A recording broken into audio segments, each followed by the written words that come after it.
Believe it or not, this is take 3 of topic 8, example 1, try it. This is why I would be much better actor in television shows than on a stage, because on a stage I can't say, cut, try that again. Okay, so what is the actual width of an island if the drawing is 2.5 inches? So we already know we don't like using these boxes. So I'm just gonna redo it over on the side. So we know that the ratio that we've been using is 1.5 feet over 1 inch, because 1 inch on the drawing is 1.5 feet in real life. I like putting the labels on it. I like putting the units on there because then when I do, it makes it easier for me to create the other side.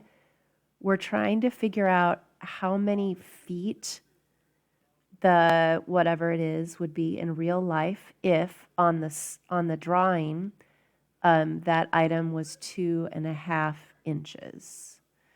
So just like we did in earlier times where we were actually together, we're trying to figure out what to multiply 1.5 by to get to this W. So I'm going to draw the exact same arrow down below.